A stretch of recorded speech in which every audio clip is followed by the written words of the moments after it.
Hey YouTube, Mike here. How we doing? All right, apologize that I haven't had a Rinnai video out in a while. There's some health issues and a lot of work. Been very busy. Once I'm back out, had the knee problem and I just had a lot of work. But I have a lot of videos coming up for the Rinnai, and I'm glad I've been very helpful to all of the people that I have talked to in the past year. I'm glad I was able to help convince you, to get the Tankless. The Rinnai helped you with the venting and problems. Some of years I couldn't help. You had to go and try to find an ASP, but and I greatly appreciate all the comments that you people have put in. Thank you very much. Okay, today I want to go over a video. It's pretty much the main question that I've had, and you know that I've stressed on some of my past videos about the venting of these tankless heaters. And now with the new Sensei model out, their new line, you have to use their approved venting. Again, you need to have a licensed contractor install this product. Don't go with big box store employee, some guy off the street. If you're going to hang the tankless and you're going to put the water pipes to it, have a licensed professional, pull a permit and run your gas piping, get it inspected by your local official for your building department. But do it right. Again, use a light, and you can always go on Rinnai.us and find an approved service provider like myself in here in Florida, in your state. So today I want to go over the cutting of the Belkin venting. Now there's two different types of Belkin venting. You have this type here, which is their non-condensing, and it's an old piece, and I'm going to show you what happens when you don't put the condensate drip off of it. And on the non-condensing units, if you look up at the top of the collar on the left hand side, there is a small little aluminum nipple sticking out, and it always has a rubber black cap on it.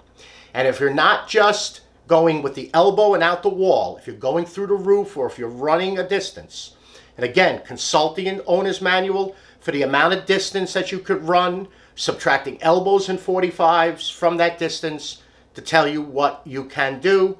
With the new Sensei model, there is some new venting with that, and that will be a video coming up on those. So you have the plastic inside with the metal, plastic outside with the metal inside.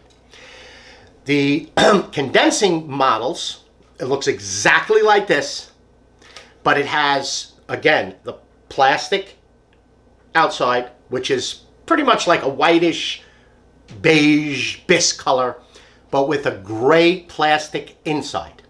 Because the condensing model, as the word says, condenses, and it will do, if you could see the inside of that pipe, that's what it does when you do not run off the condensate. And this was a long run that we had to take out and redo because the unit was shot, and we ended up putting a condensing model in, so we changed the whole vent pipe. And I grabbed this piece to show you, and I've been meaning to get this video up, and then also to show you how to cut it. Now, the cutting procedure that I'm going to show you now, and I'm doing it on the metal because it is a little bit of the hardest one to do, is the exact same procedure that you would do with the condensing. And the boxes, one will say for non-condensing, and the other box will say for condensing. So that's the difference in the two. So now, Say you want to cut, and I marked this already, 1.5 inches off this. Now, this is not UV protected. When you look at the venting, the horizontal and vertical discharges, they come in to 21 and 11.5. Okay, there's a black part, and it has a black thimble. The vertical vent has the black chimney type. It has a storm collar, and then it has a white pipe. The black is what stays outside. It is UV protected. This is not. If this stays outside, it will deteriorate from sunlight. You can paint it if there is a, but I've seen them where they're sticking out 6 feet. They're going to deteriorate, and they're going to end up popping holes, and you're going to end up messing up the tankless heater. So it's the black part only. Now, cutting. You can cut the, this is a 10. They make a 19 and a 39.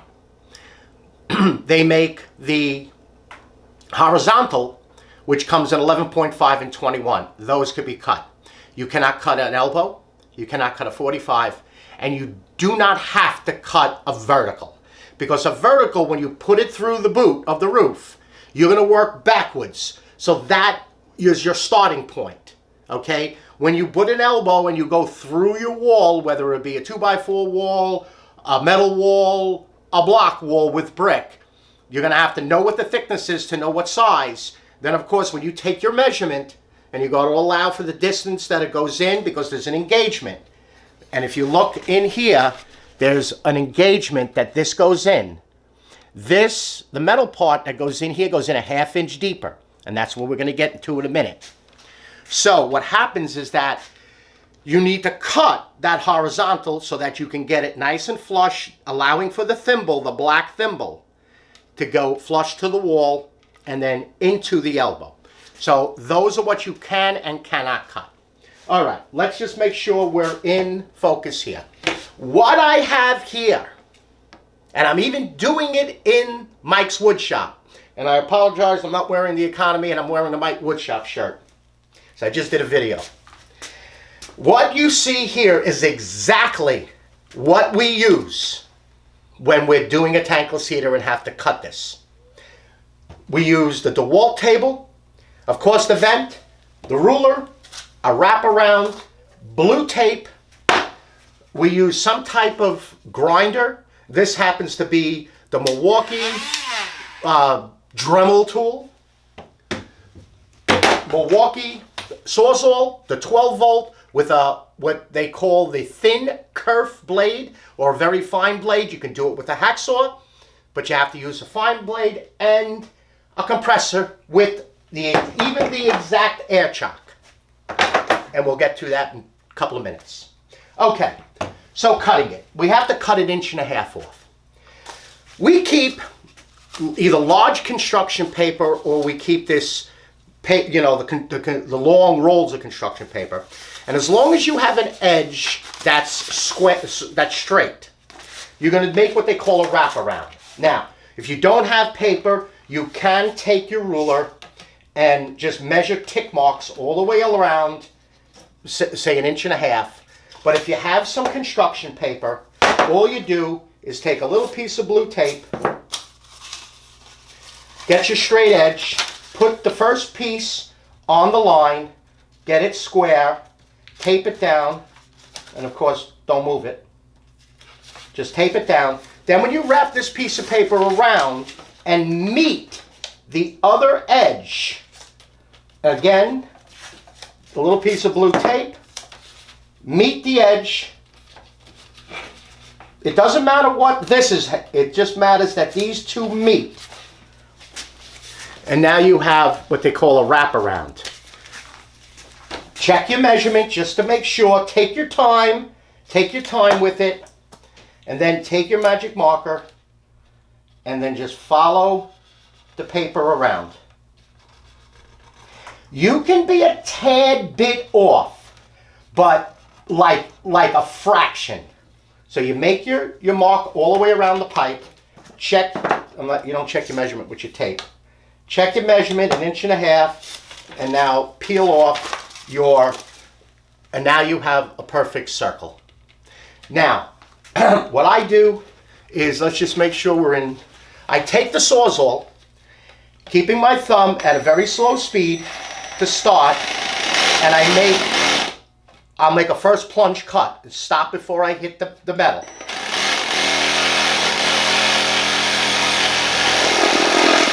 Once I get down, I start rotating it.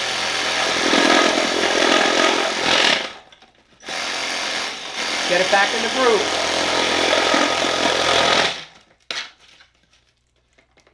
Remember, don't cut straight through.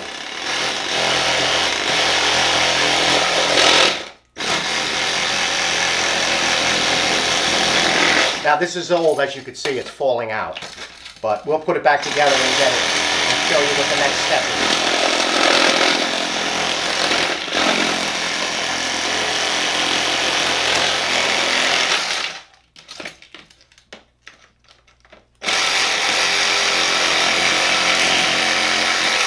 Okay, now, again, like I said, this is, you get it back in, you gotta make sure, okay, now, you have your first cut. Now, what you want to do is you want to take your marker and you want to go from the plastic a ½ inch and make a tick mark right there. So now I'm a ½ inch. Make a little line. Now remember, you're starting with a nice, perfect end. But that end has got a little bit of a bevel on it. And that's what we're going to get to in a minute. I'll show you once I take this apart. You see it's bent. There's a little bit of a bevel from the factory. And we're going to do that with the grinder. Now, you can use another wraparound. What I like to do is to measure back. Okay, I got 1.5 inches. So I take my marker and I start making marks around the pipe so that I see I'm within 1.5 inches all the way around. Now, with the plastic pipe, it becomes a lot easier because it's much easier to cut. So I'll go all the way around, and now that I have this, I can see where I am. All right, we don't need this anymore. Now, sometimes this will be inside the pipe, but you can remove these out of the pipe. You just got to make sure you unclip it and clip it back in. What I do on the table, again, I started slowly.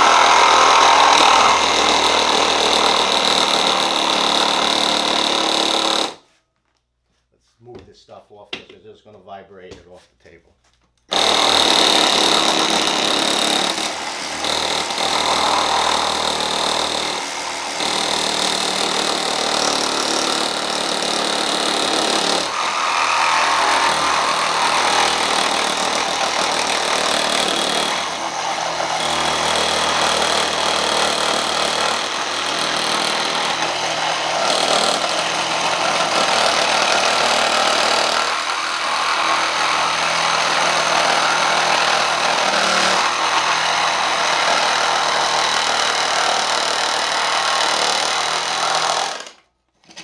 Now I turn it, watching the lines again.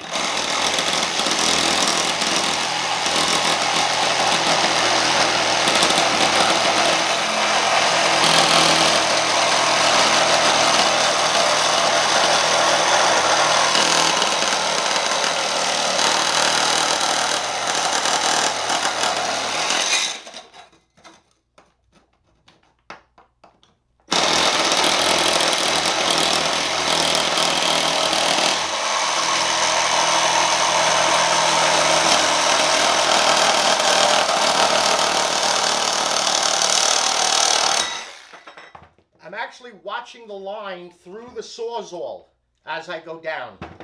Now, discard that. Make sure you don't lose this. And again, this ain't going to happen with the newer. This is old.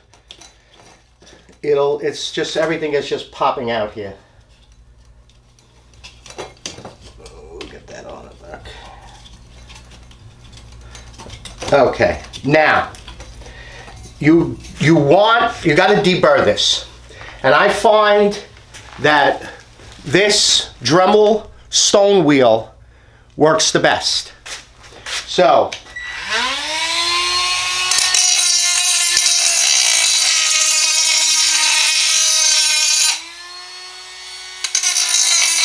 what I'm doing here, and I'm going away from myself, I'm deburring it, and I'm also putting a little bit of a bevel on it.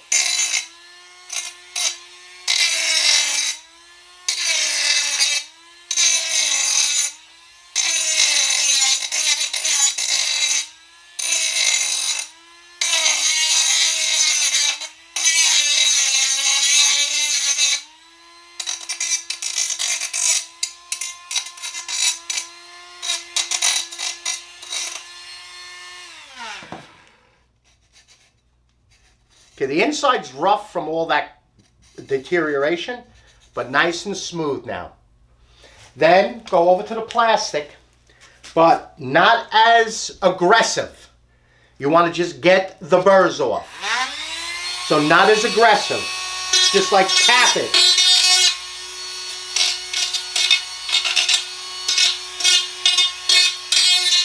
You can use a little emery paper too. I'm just used to the machine. Okay, burrs are off. Now, I'm going to put it back together, lining up the little clips. And you want to push down like this way. Then we take the compressor and blow everything out.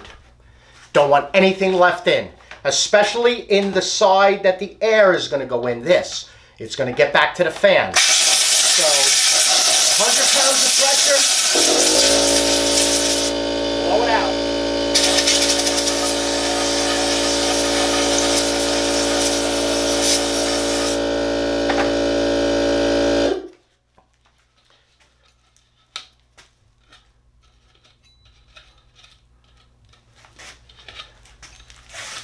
Okay.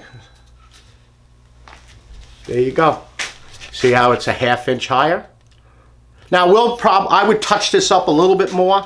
I also will use, and I do, this is the exact same knife.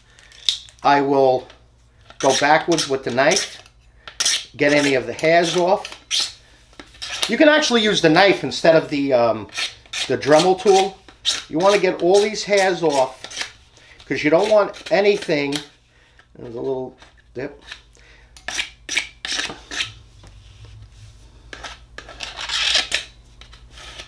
There we go. Back to the compressor. Anytime you do anything with it, use a compressor. Blow it out. Blow everything, the whole thing. Air free. Make sure your gasket, make sure that this gasket is down. Remember, there's an inner gasket, and then there's the outer gasket. Make sure that gasket's all the way down. So now when this pushes in, this goes a ½ inch into here deeper than the outer. Because, here, let me grab this punch. Let's see, can we see? That's the engagement right there for the outer part. Can we see? Right there. That's where this part goes in and stops. And then, inside of every straight piece, you're going to get a small little Ziploc bag with 3 screws, just about a ½ inch long. And what you're going to do is you're going to use those screws to screw these together. And this is where you're going to put, right here, I'm going to put a black dot. Right there is where the screw goes. Because you want the screw to go in and when this piece is in, that screw is going to screw through here into there, part that goes in there. Do not use a big screw to drill this in. Because if you screw through this into the metal, or if it's the condensing through the other plastic, what's going to happen is the carbon monoxide is going to mix with the air going in, and it's going to cause the tankless heater to make all kinds of obscene noises. Okay. I hope this was helpful. I'll leave a link to Rinnai.us down below. On their website, you don't have to know about the Ubbink venting because it's all on the website of all the venting options for the V series, the RL series, and the new RU, RUC, RUR, the older models, if you happen to have one that's sitting that you're waiting to install, the RUR 98s, which is the older model. Now it's the RUR 199. That's the new Sensei model. And like I said, those videos will be going into coming up. All right, I hope this was helpful. And again, when in doubt, Rinnai.us, type in your zip code. It'll give you a qualified ASP, which is their approved service provider. And he'll be able to get over and help you if tech support can't. Again, my email will be below. If you have a question, email it to me. And most of the time, I will respond back with my phone number. And it's better that you call me, especially if we have to go over something. Okay? Alrighty. I hope this was helpful. And please subscribe, put in a comment, and like the video if you can. Alrighty? I'll see you on the next video. Bye-bye now.